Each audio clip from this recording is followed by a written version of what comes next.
All right, loves. Hola Familia. Today I'm going to show you how I prepare a fresh herb spiritual bath. This is a simple process, but it's also sacred. So every step matters and every step carries intention. I always begin with washing my herbs. Today I'm working with flesh cruda, also known as hru. This batch is very special to me because it came all the way from the Bronx. A friend of mine visited recently and stopped by Originals Botanica, and she blessed me with this bundle of ruda. I am so grateful. So the first thing I do is soak the herbs in water with a little bit of vinegar. This removes any pesticides, chemicals, or treatments that might be on the plant. And honestly, I do not know how many hands have touched this plant before it got to me. I do not know what the person harvesting it,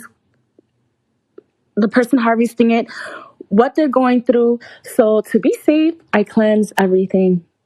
Once the herbs are washed, I sort through them.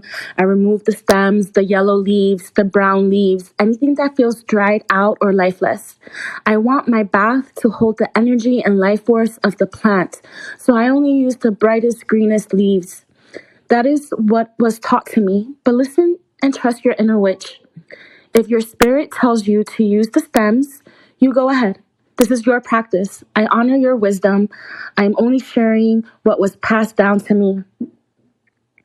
After the herbs are sorted and cleaned, I place them in a specific bowl. This bowl is my sacred bowl, and I only use it for spiritual baths. Nothing else ever goes inside. This is where I prepare my medicine. Now I start adding my ingredients. I add water, I add cascarilla, crushed eggshells, I add homemade Florida water. Originally, I considered using rose cologne, but today I decided to go with my own Florida water.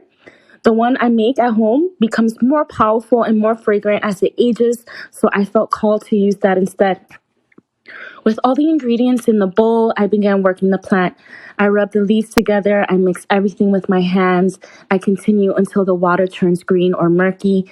Personally, I love a murky bath. To me, the murkier, the better. Do not be afraid to really work those plants. While I am working the plants, I am praying, I am talking to the herbs, I am thanking them, I'm asking them for guidance and healing. I speak to the cascarilla, I speak to the Florida water. These are all allies. These ingredients are alive and well, and they deserve recognition. I thank them for their medicine. I thank them for their protection. I thank them for cleansing me and supporting me. And then I tell the bath exactly what I need help with. If I have been carrying heaviness, I say, please help me clear this energy so I can be a clean vessel.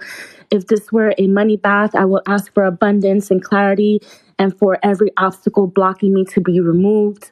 Speak from your heart. Be intentional.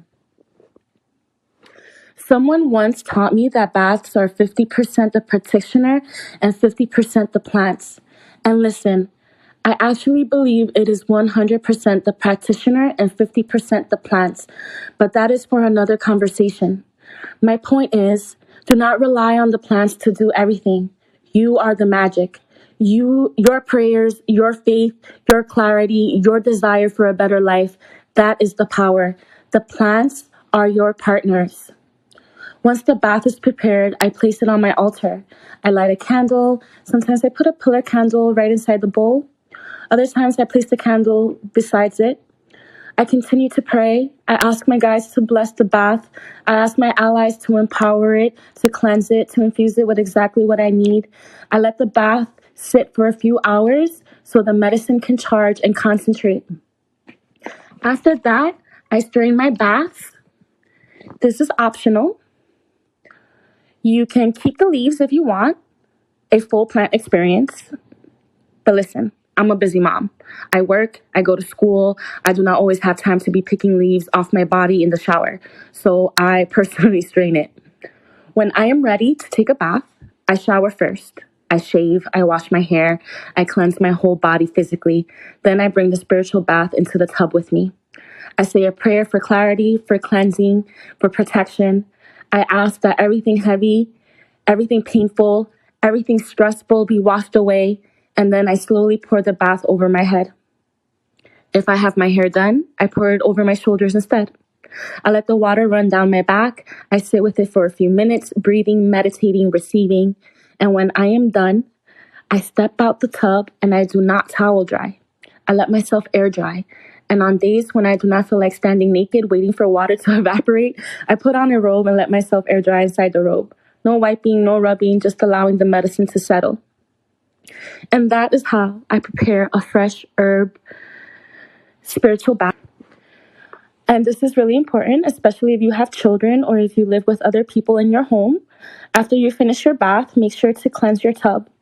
I cleanse mine with Florida water. Remember that whatever you release during the bath stays in that space. Energy does not just disappear, it sits there. And the next person who steps into that tub, whether it is your child, your partner, or anyone you love, can absorb what you just let go of. So protect everyone in your home. The best practice is to prepare a bath for everyone in the house so that all of you are spiritually tended to. But if that is not possible, at least cleanse the tub afterwards with Florida water. It keeps your space safe, clean, and protected for everyone.